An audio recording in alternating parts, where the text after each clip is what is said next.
Buenas tardes o buenos días, dependiendo en qué momento se encuentren haciendo esta clase.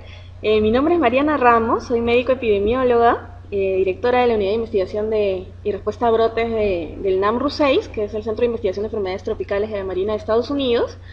Además de eso, también pertenecía a la Sociedad Científica de San Fernando en mis épocas de estudiante, y me da mucho gusto estar participando de este curso, y tengo entendido que esta es la primera clase, así que vamos a empezar por lo más básico para poder ir después adentrándonos un poco más en el tema de investigación y poder terminar finalmente con capacidades suficientes como para poder hacer nuestro protocolo de investigación. Entonces, en esta oportunidad les voy a hablar acerca de básicamente cómo empezar a investigar, ¿no? Cómo lo vamos a hacer. Y vamos a hablar, antes que nada, de una pequeña introducción de por qué es importante investigar y por qué es importante terminar todo en una publicación, sobre todo cuando somos estudiantes, ¿no? Como vemos en esta diapositiva, una pregunta de investigación siempre debe terminar en una publicación, es lo ideal, ¿ok? Y es a lo que nosotros debemos apuntar. Entonces, si estamos en pregrado, si somos estudiantes todavía universitarios, la pregunta del millón es, ¿no? ¿Debemos investigar? En realidad sí, ¿no? Por supuesto que sí debemos investigar. En otros países incluso, existen muchas referencias al respecto, se considera una discapacidad, inclusive, no tener experiencia en investigación en pregrado, ¿no? Se espera que un estudiante de medicina tenga una buena rotación de investigación y experiencia haciendo trabajos de investigación. Ahora, si nosotros no nos sentimos o no tenemos las facilidades para hacer una investigación, existen algunas maneras de empezar a hacerlo, ¿no? La forma más eficiente es encontrar un profesor que trabaje en el área de nuestro interés, ¿no? Y trabajar con él, juntarnos con él, ¿no? Como que a un árbol más grande, ¿no? Eso es lo que siempre se dice, ¿no? Ahora, no siempre es fácil encontrar a alguien que nos quiera recibir como sus estudiantes o un instituto que nos acoja. En realidad, sí es fácil, ¿no? Es más bien es cuestión de tratar, y lo único que uno normalmente le pide a un estudiante que quiere acercarse a nosotros para investigar es que tenga ganas, responsabilidad y compromiso, ¿no? Porque justamente está con nosotros para poder aprender. Si tiene las ganas y se compromete a seguir hasta el final, eso es lo único que generalmente nosotros le pedimos. Muy bien. Ahora, otra cosa muy importante es no limitarse a la universidad de procedencia, ser abiertos a cualquier institución. Si nosotros no encontramos de repente en nuestra universidad, lamentablemente, los recursos o la disponibilidad de los profesores para hacer investigación, abrirnos las puertas, ¿no? E ir a buscar en otros lugares, porque generalmente la gente está siempre abierta a recibir a estudiantes que tengan ganas de hacer las cosas, vengan de la universidad que vengan, ¿ok? Muy bien. Ahora, cuando nos juntamos con un profesor o con un instituto de investigación, lo más probable es que nos tengamos que aunar a las investigaciones que ellos ya vienen realizando, que tengamos que alinearnos con ellos, ¿no? En sus temas de investigación. Pero lo que yo les recomiendo es siempre tratar de empezar a hacer nuestras propias investigaciones, sean pequeñitas, sean de repente de poca población. Es mejor empezar a hacer, porque haciendo es cuando uno realmente aprende, ¿no? Y si uno trabaja en grupo es mucho mejor, porque esa es la vida de un investigador normalmente, ¿no? Es trabajar de manera multidisciplinaria, en equipo generalmente, y de esa manera nos familiarizamos con el estilo de vida del investigador. Otra cosa importante es presentar nuestros hallazgos, ¿no? Finalmente lo ideal es publicarlo, ¿no? Pero antes de publicarlo podemos ir avanzando, viajando a congresos científicos, a presentar nuestros estudios, también ayuda. Si son nacionales está bien, si son internacionales mejor aún, ¿no? Pero ¿por qué les digo esto? No necesariamente viajamos a un congreso científico para hacer vida social o para conocer lugares o para irnos de juerga, no todas las noches, no. En realidad nosotros deberíamos viajar a un congreso para buscar lazos de colaboración. Esa es la parte más importante de viajar a un congreso científico, ¿no? Conocer gente que de repente está investigando en el mismo tema que nosotros y establecer colaboración para poder hacer estudios mucho más complejos, de repente con gente de otros países, con poblaciones de otros países, y así poder acceder a fondos mucho más grandes, ¿no? Entonces de eso se trata. Ahora, otra cosa es buscar publicar nuestros hallazgos, y finalmente, si somos o no investigadores a largo plazo, eso va a depender ya mucho de nosotros, ¿no? Si finalmente terminamos la carrera y decidimos dedicarnos a la investigación a tiempo completo, en verdad eso es una vocación y debemos evaluar bien si nos gusta o no nos gusta, ¿no? No es para todos, pero si nos gusta, excelente, entonces podemos seguir adelante, ¿no? Y de eso se trata, ¿no? Muy bien. Entonces, un poco empezando a lo que es el proyecto de investigación, estas son las partes del proyecto de investigación que normalmente nosotros consideramos para poder hacer un protocolo. Muy bien, lo que vamos a ver en esta clase es problema de investigación, pero en clases posteriores van a revisar lo que es marco teórico, objetivos, materiales y métodos, que suele ser la parte más sustancial del protocolo, ¿no? Que incluye el diseño, la población, la muestra, el muestreo, las variables, ¿no? Etcétera. Y finalmente, no menos importante, el cronograma al cual debemos ceñirnos, el presupuesto del estudio y las referencias, evidentemente, ¿no? Entonces, lo que vamos a hablar ahora es sobre la pregunta de investigación, que es para mí una de las partes más importantes, si no es la más importante dentro de un estudio, porque es de ahí que nace todo. Entonces, ¿qué es la pregunta de investigación? Es lo que se quiere estudiar, básicamente, ¿no? Es el primer paso metodológico en el proceso de una investigación. La pregunta de investigación generalmente es una interrogante, es una pregunta acerca de un fenómeno que hemos observado en nuestra realidad en forma precisa y clara, de tal forma que de esta pregunta se desprendan los objetivos, los métodos, los procedimientos, los instrumentos, etcétera, ¿no? Siempre debe haber entonces una correlación entre la pregunta de investigación, el título del protocolo, los objetivos y finalmente las conclusiones a las cuales vamos a llegar al final de la investigación. Ahora, la pregunta que todos nos hacemos es ¿de dónde sacamos problemas de investigación, ¿no? A veces mucha gente se acerca y nos pregunta, doctora, ¿no tendrá un problema de investigación para que yo haga mi trabajo o mi tesis o esto? No, en realidad, los problemas de investigación deben surgir de la práctica diaria, de lo que nosotros hacemos, y estos deben estar respaldados por la revisión de bibliografía relacionada. ¿A qué me refiero con práctica diaria, no? Es las actividades cotidianas. Si, por ejemplo, nosotros somos estudiantes de los primeros años de medicina, donde estamos haciendo ciencias básicas todavía, puedes estar con una mirada crítica obteniendo información de las clases o de las prácticas o de lo que leemos, lo revisamos en los artículos y tratando de captar de repente preguntas por ahí que se quedan sin resolver, dudas que tengamos y anotarlas por ahí en un papelito, en la computadora, ¿no? Para poder después investigar si realmente vale la pena elaborar un protocolo a partir de eso, o de repente esa pregunta ya fue contestada, ¿no? Por otro lado, si es que estamos haciendo clínica, si ya estamos en cuarto, quinto, sexto haciendo clínica, es mucho más sencillo aún, ya que los problemas están ahí frente a nuestros ojos, pues en realidad, ¿no? Los pacientes son la principal fuente de problemas de investigación de la cual podemos valernos.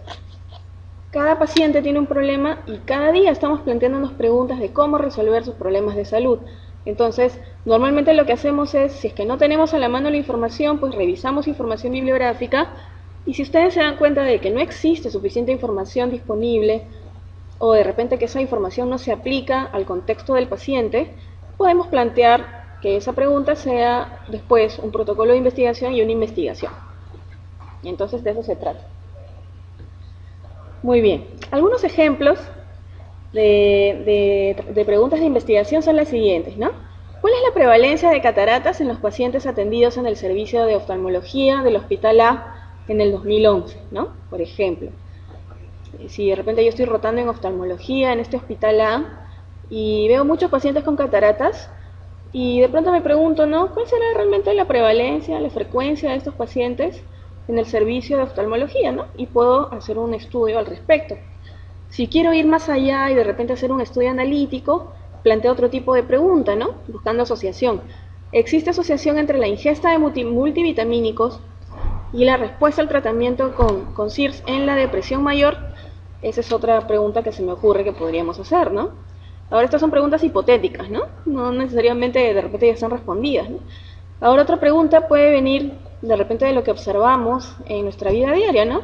¿Es el alcoholismo un factor de riesgo para accidentes de tránsito en Lima metropolitana? ¿No? Ese es otro tipo de pregunta. Muy bien. Entonces, existen algunas condiciones para desarrollar una buena pregunta.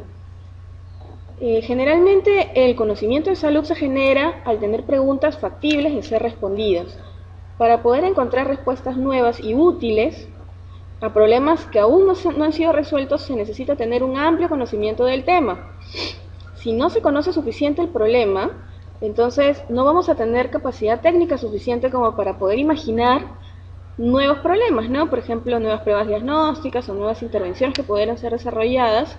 Entonces es necesario primero empaparse del tema, conocer mucho el tema en el cual nos estamos moviendo.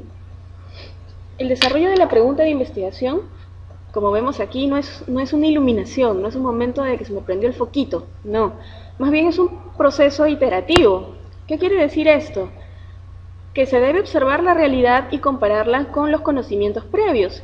Una persona que no conoce acerca de un tema, es muy difícil que pueda observar un problema de investigación o darse cuenta de un problema, ¿no? Porque generalmente uno capta las cosas en función de las cosas que tiene en su cerebro, ¿no? Entonces nosotros siempre tratemos de estar actualizados, de leer mucho, y de esa manera vamos a poder captar con más facilidad las preguntas de investigación. Ahora, si no tenemos mucho conocimiento acerca de un tema, otra opción es consultarla con colegas que sepan más acerca del tema. De repente con algunos profesores o con algunos estudiantes que de años mayores, ¿no?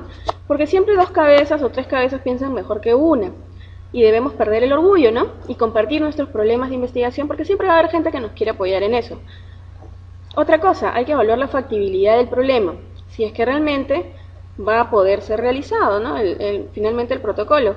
Y evaluar los recursos que tengamos disponibles. Esto lo vamos a revisar más adelante en la presentación. Al construir la pregunta de investigación se debe contar con la siguiente información, ¿no? Se denomina dimensiones de la pregunta. Y las dimensiones de la pregunta de la investigación son de 2 tipos, dimensiones básicas y dimensiones avanzadas. Ambas van a ser descritas a continuación y vamos a ver de qué se trata, ¿no? Muy bien, entonces, lo primero que tenemos que hacer al elaborar una pregunta de investigación es evaluar las dimensiones básicas de la pregunta. ¿Y a qué me refiero con esto? Es conocer y entender la biología, la fisiología del problema, la epidemiología del problema, ¿no? Y cuando hablo de epidemiología estoy hablando de la frecuencia, de la prevalencia, de la incidencia, ¿no? De los factores de riesgo, los determinantes de su distribución, del pronóstico, etcétera, ¿no? Y de repente también conocer algunas frustraciones en el manejo clínico que llevan a resultados insatisfactorios en los pacientes. ¿Qué quiere decir esto, no? Que si nosotros vemos que un tratamiento o una intervención en un paciente no está funcionando bien, o en un grupo de pacientes o en una población no funciona bien, eso también debemos saberlo, ¿no? Porque nos puede llevar a concluir qué tan relevante es la pregunta de investigación que estamos planteando. Entonces vamos a poner un ejemplo. El dengue, ¿no? El dengue es un ejemplo clásico, una enfermedad infecciosa. Y si, por ejemplo, a mí se me ocurriera hacer un estudio acerca de cuál es la prevalencia de dengue en el distrito de San Martín de Porres, en Lima, ¿no? Donde sabemos que existe el vector, nosotros primero, antes de plantear nuestro protocolo y empezar con toda la cosa, debemos conocer de pies a cabeza todo lo que tenga que ver con el dengue, ¿no? A eso se denomina dimensiones básicas. Entonces, podemos empezar a conocer primero la biología del dengue. El dengue es una enfermedad viral aguda producida por el virus del dengue, como dice aquí, ¿no? Transmitida por el mosquito Aedes aegypti. Y este mosquito, como ya sabemos, crece en agua acumulada en recipientes y en objetos, generalmente que están en desuso. Y existen 4 tipos de virus, el dengue 1, 2, 3 y 4, ¿no? Y los 4 tipos circulan aquí en el Perú. Entonces, un poco esa es la biología del dengue. Si queremos hablar un poco de la clínica, pues sabemos que la enfermedad del dengue se caracteriza por fiebre, que suele durar 3 o 7 días y que es muy dolorosa, que presenta mucho dolor muscular, mucho malestar, mucho dolor de cabeza. Y finalmente, conocer los datos epidemiológicos también es parte de las dimensiones básicas. Y aquí les pongo algunos, ¿no? Que de repente están desactualizados porque esto es del año pasado, de repente en la actualidad del 2012 ya tenemos nuevos datos, pero que en el número de casos se estima en 50 a 100 millones de personas cada año a nivel mundial, generalmente 12.500 muertes o fallecimientos producto del dengue a nivel mundial. Muy bien, entonces, una vez que yo ya conozco todo esto que tiene que ver con la parte teórica del dengue, la parte epidemiológica, todo lo que tenga que ver con eso, paso a evaluar en las siguientes dimensiones, que son las dimensiones avanzadas de la pregunta de investigación. Y estas dimensiones avanzadas son bastante importantes y debemos prestarles mucha atención, porque de eso va a depender qué tan factible sea o no seguir adelante con nuestro estudio. Muy bien, una vez que hayamos, como dice ahí, resuelto los aspectos básicos, vamos a proceder a evaluar estos aspectos. Y las dimensiones avanzadas básicamente son 6, que están aquí, están como en una lista, un checklist, y vamos a ir marcando cada uno de ellos conforme las vayamos cumpliendo, ¿verdad?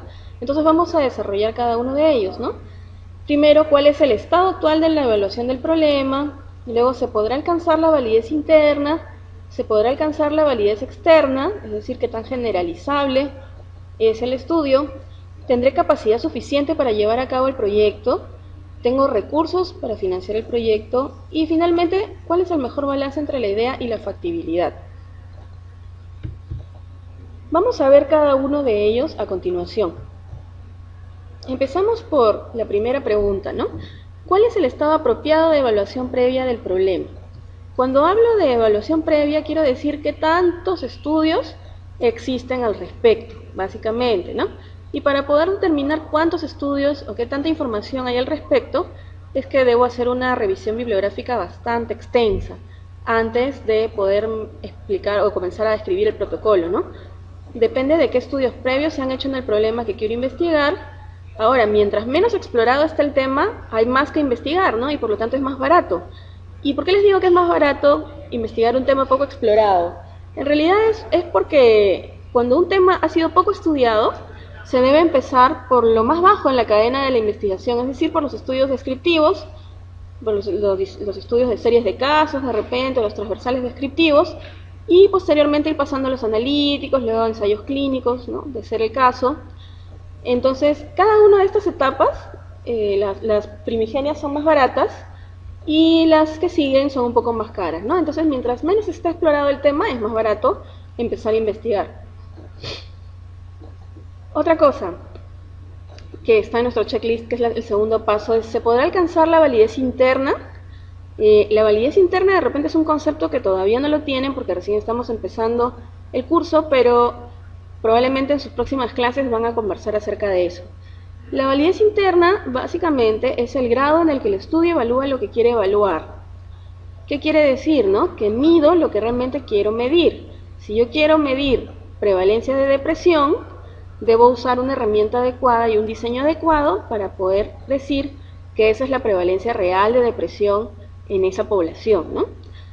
Ahora, ¿de qué depende de que un estudio tenga una buena validez interna? Depende básicamente de dos cosas: del diseño del estudio y de la factibilidad del estudio. Podemos diseñar bien el estudio, pero de repente la factibilidad es el inconveniente, ¿no? Se puede medir lo que quiero estudiar y de repente, por ponerles un ejemplo, les pongo el ejemplo de los trastornos de personalidad. Por ejemplo, ¿no? Si yo planteo hacer un estudio para ver las diferentes prevalencias de los diferentes trastornos de personalidad que pudiera haber en estudiantes de medicina, por ejemplo, ¿no?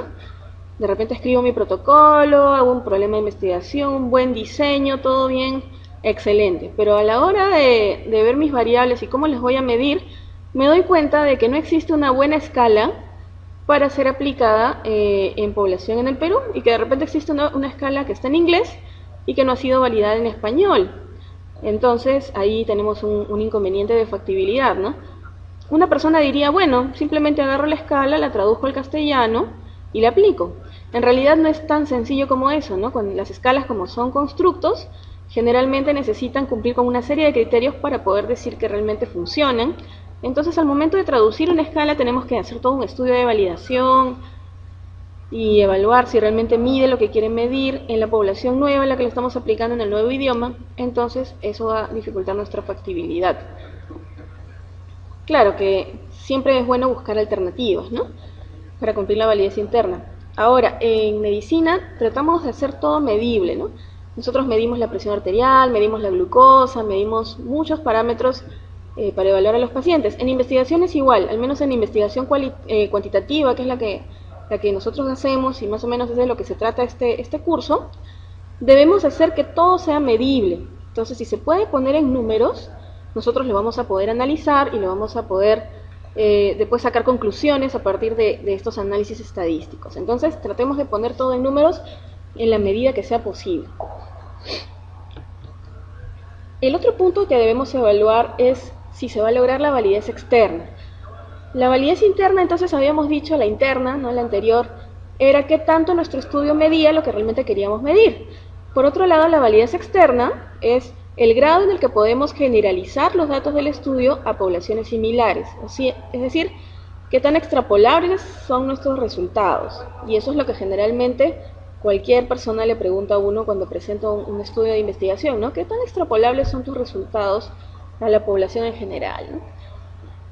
Entonces, eso va a depender de algunos factores, ¿no? El hecho de tener una buena validez externa, de poder generalizar nuestros resultados, básicamente va a depender de la muestra y del muestreo. ¿Qué quiero decir con esto?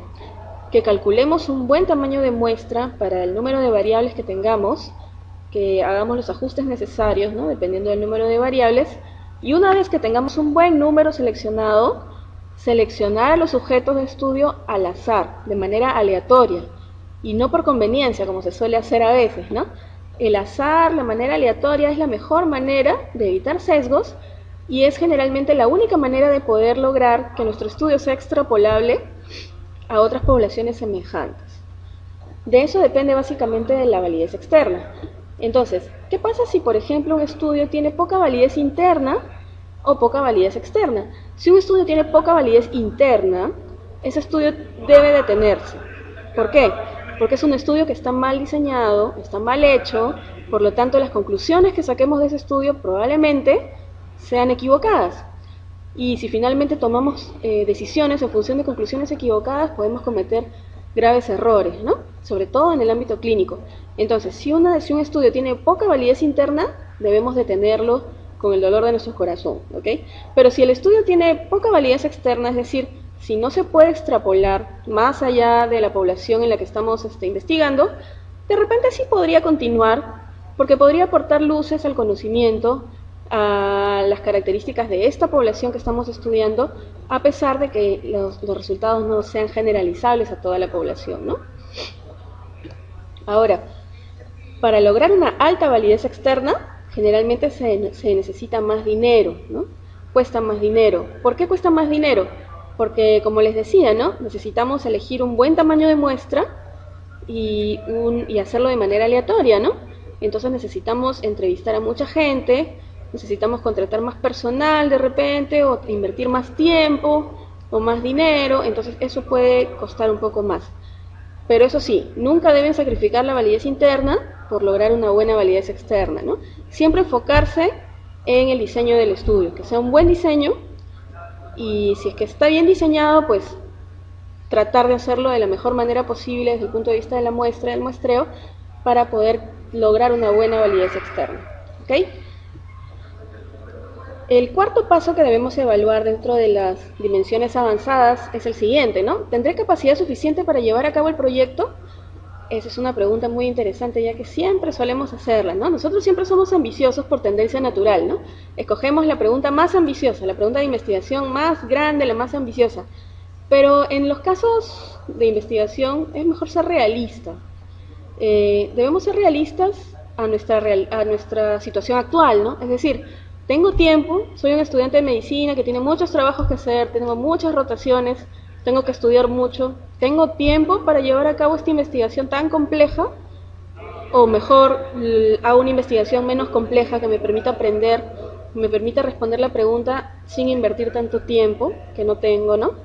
Otra cosa, no tengo capacidad técnica suficiente, es decir, tengo los conocimientos necesarios para llevar a cabo este estudio, para responder esta pregunta, o necesito mejor valerme de otro tipo de personas que tengan mayor conocimiento acerca del tema, ¿no?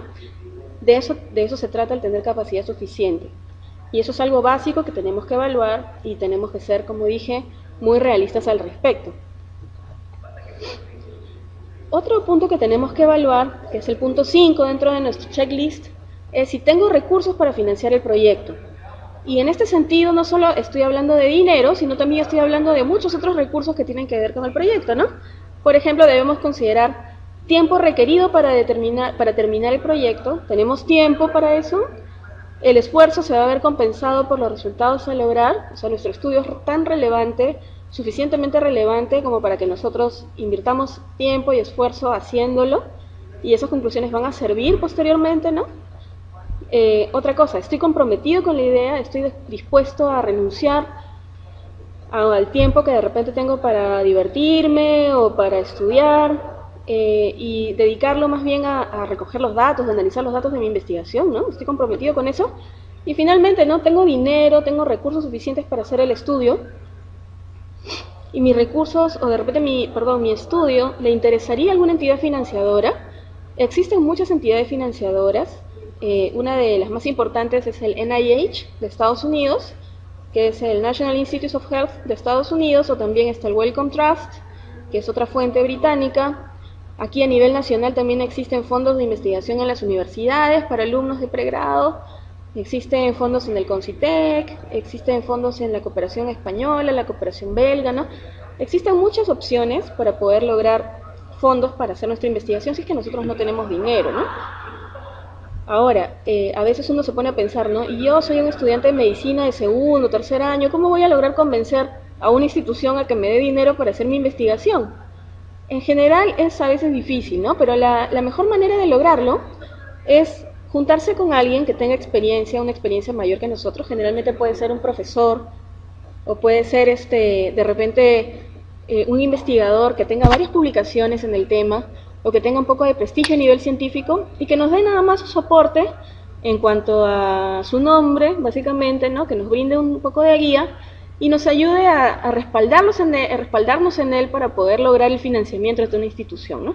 Es lo que normalmente todo el mundo hace cuando recién empieza, ¿no? Cuando un investigador junior recién empieza a postular a sus primeros grants, suele juntarse con alguien de mayor experiencia para que le brinden el financiamiento. Muy bien. Y finalmente, ¿cómo lograr un balance entre la idea y la factibilidad? Muy bien, esto es algo muy importante, ¿no? Siempre nosotros a veces tendemos a de repente entercarnos en una idea de investigación y queremos hacerla a como dé lugar, y podemos cerrar los ojos ante la idea de que de repente no es factible hacerlo de la manera que nosotros lo queremos plantear. Entonces es mejor lograr un balance entre la idea que tenemos y la factibilidad para poder responderla, y de esa manera lograr el éxito, ¿no? Ahora, ¿cómo logramos eso? A veces es mejor enfocarse en los sujetos que tienen gran riesgo de desarrollar la enfermedad versus aquellos que tienen más chances de responder a la intervención, ¿no? Es decir, ir a lo seguro. ¿Qué tal si, por ejemplo, a mí se me ocurre, me parece importante, ¿no?, saber qué tan frecuente es la diabetes tipo 2 en los niños menores de 5 años, por ejemplo? Pero como sabemos, la diabetes tipo 2 es más frecuente en adultos. Entonces puede ser que sea interesante saber cuánta diabetes tipo 2 hay en niños menores de 5 años, pero para poder encontrar un caso, de repente vamos a tener que buscar entre 2.000, 3.000 niños, 4.000 niños, ¿no?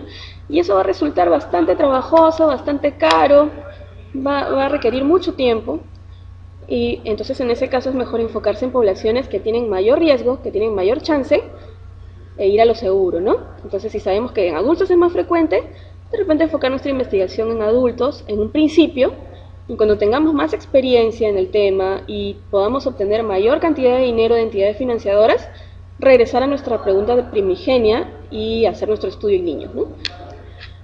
De eso se trata básicamente. De esa manera también reducimos los costos. Muy bien, entonces para terminar vamos a formular el problema. Ya hemos revisado las dimensiones avanzadas, las dimensiones básicas, y una vez que hemos ya elaborado toda esa discusión en nuestra mente, con la gente que tengamos que haber discutido, vamos a formular el problema de investigación. Y para formular el problema de investigación, generalmente se usa una estrategia que se llama PICO, ¿ok? PICO, que PICO es el acrónimo de un grupo de términos que son necesarios en un problema de investigación. Ahora, esta estrategia PICO se aplica generalmente a estudios analíticos. Para estudios descriptivos a veces no se puede adaptar muy bien el problema a esta estrategia PICO, así que tengan mucho cuidado de no forzar la situación, las cosas, para poder adaptarla a PICO, ¿no? PICO nada más es una guía que nos sirve para poder plantear los problemas de investigación. Entonces, ¿qué significa PICO? P de población, y de intervención o exposición, ¿no? También se denomina variables independientes, ¿no?, a la exposición. La C de comparación, el grupo de comparación, el grupo control, y la O de outcome, que significa resultado y básicamente corresponde a la variable dependiente. Entonces, un poco traduciendo esto en términos más coloquiales, ¿qué significa pico? La P es ¿cuál es la población a la que deseo estudiar? La I es ¿cuál es la exposición o intervención principal que estoy considerando estudiar, ¿no? ¿O qué variables independientes voy a tener que van a poder influir en el resultado de nuestra variable outcome? La C, ¿cuál es el mejor grupo de comparación que podemos escoger? Y finalmente la O, ¿qué resultado o qué variable dependiente es la que yo quiero evaluar? Vamos a ver esto con un ejemplo, ¿no? Por ejemplo, les planteo esta pregunta de investigación. ¿Existe asociación entre el hábito de fumar y la ansiedad en población adulta del distrito de Jesús María? Y si lo analizamos desde el punto de vista de pico, vamos a ver que sí podemos dividir las partes de la pregunta según pico, ¿no? P, la población, los adultos fumadores de Jesús María. La intervención, ¿cuál sería? O la exposición, en este caso, el tabaquismo, ¿no? El consumo de tabaco.